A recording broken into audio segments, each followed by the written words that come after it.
Hello guys, and welcome back to my channel.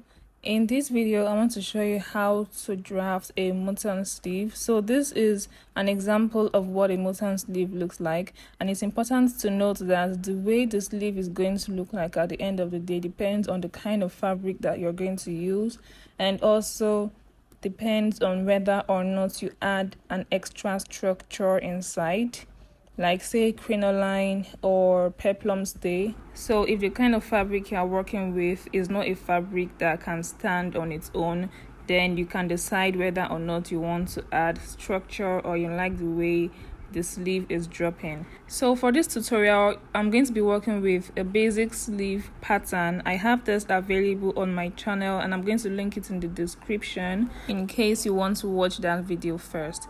So as you guys can see on the screen, I have my basic sleeve pattern here. I have my allowance already added to the sleeve pattern. So this sleeve pattern stops at my elbow point, that's why it's short like this. I want it to be an elbow sleeve. So this is what I'm going to be working with. In order to achieve a mutton sleeve, you are basically going to be adding volume to this cap sleeve area. Okay, and in order to do that, you're going to have to slash the center of the pattern, basically create space to be able to open up this pattern. To do this, the first thing I'm going to do is measure 4 inches from the top of the pattern and draw a straight line from there. Note that there are many ways to open up the cap area of the sleeve, but the way in which you do this depends on the kind of look you are going for. So for this specific type of puff sleeve, this is what I'm going to be doing. So just watch the way I'm doing this. So after marking out the 4-inch line, what I'm going to do next is come below that 4-inch and measure downwards. So the standard to take here is actually 3 inches, but I decided to use 2.5 inch instead. So what you're going to do is come and mark 2.5 inch or 3 inches, but nothing less than 2.5 inch. And then I'm going to come from that first mark and mark another 2.5 inch. Then I'll also do the same thing at the other side.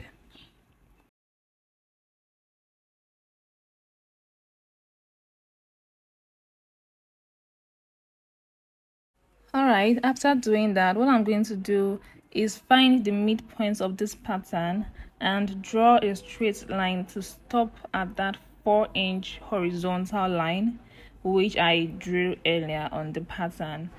After that, I'm going to connect all of the points which I marked earlier to meet with the end of this midpoint line, just as you can see me doing on the screen. So I'm going to connect everything together, and this is going to be the guide for opening up the sleeve. And please get another pattern paper ready because we are going to be transferring this pattern to another pattern paper so that we can make adjustments. So guys, after I've drawn out all of the lines, next thing I'm going to do is to slash open this pattern following the lines that I have already drawn on the pattern paper. So I'm just going to grab my scissors and I'll start with this midpoint line. Okay, it's important to start from there because this is from here that I'm going to open up all of the pattern. From there, I'll go ahead and open up all of the lines which I drew from the side to meet with the midpoint line. And I'm not going to separate this pattern. I'm just opening it up almost to the end.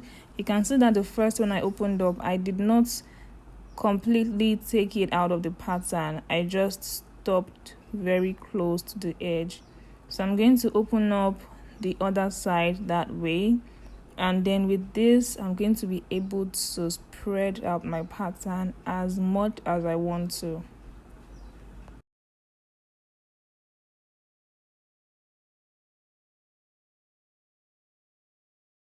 This is what it is looking like after I have opened up the pattern. So what I'm going to do now is grab another pattern paper and place this one on top.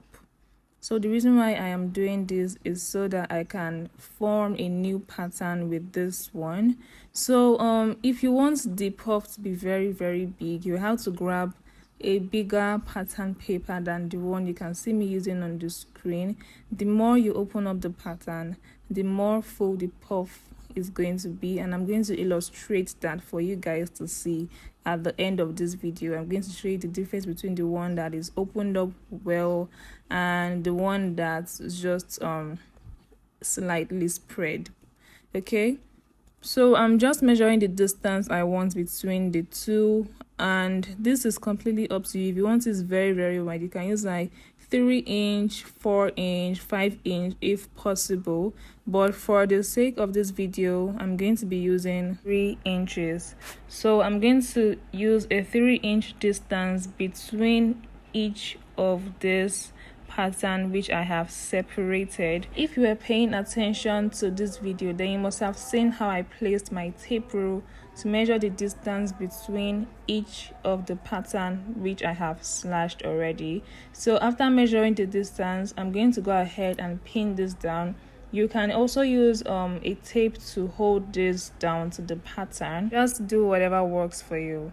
So after pinning this side down, I'll go ahead and do the exact same thing at the other side. You can't do 4 inches for half of the sleeve and then be doing 3 inches for the other side, because it won't look it just won't fit right. Okay, so just make sure you're doing the same thing for both sides. As you can see on the screen, I am also measuring 3 inches for this other side, and I'll go ahead and tape it down. So at this point we're almost done with this tutorial.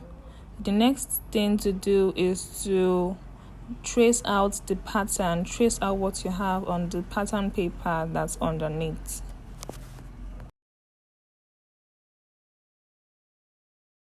I had to extend my pattern paper a bit because it wasn't wide enough.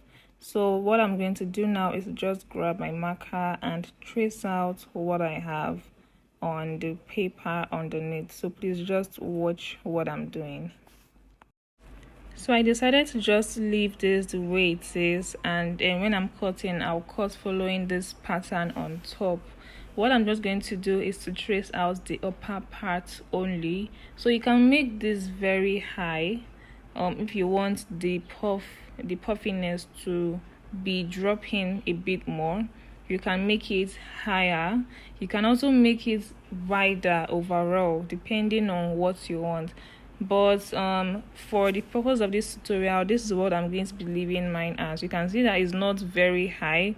I'm basically just using a line to connect what I have, but you can definitely add pattern paper to the top and extend this upper part a bit more. So that is completely up to you, but I'm still even going to show you guys the difference between this particular pattern, what it looks like, and another one that I made to be a bit wider and higher. After tracing out the top part, I went ahead to add my side seam allowance. The seam allowance for the curve area is already there, and the seam allowance for the hem of the sleeve has been added, but I have not added the side seam allowance yet. So that's what I'm doing here. I'm just using my tape rule and my marker to trace it out. Then I'm going to go ahead and cut this.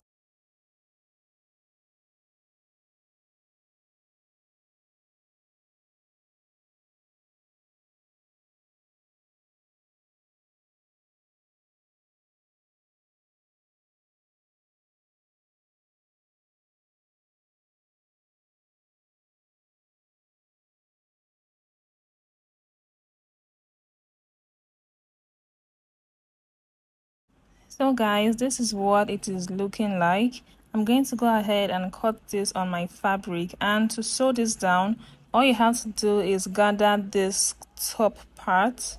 You can use a gather's foot for this. You can also pleat it. Pleating it will give it a different look, by the way.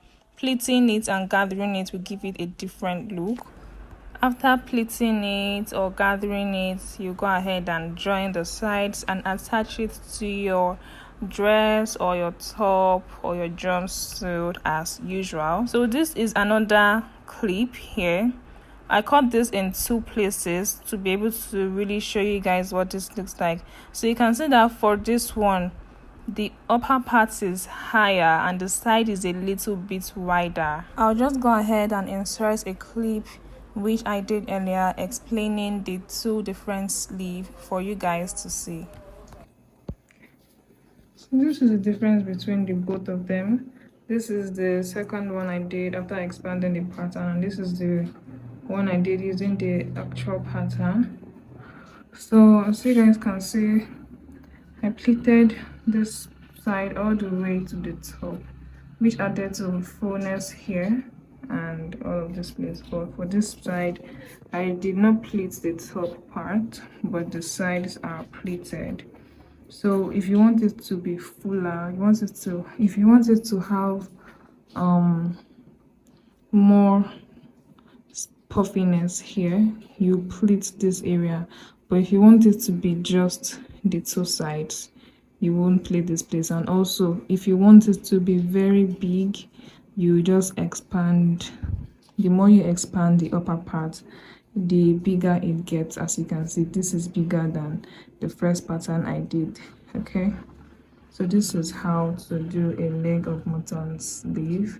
My next video will be on how to make a cow sleeve. I hope you guys found this video helpful. Please give this a thumbs up if you liked it, and subscribe to my channel for more tutorials like this. If you have any questions, leave them in the comment section and I'll make sure to respond to every comment. Thank you guys for watching, and I'll see you guys in my next video. Bye.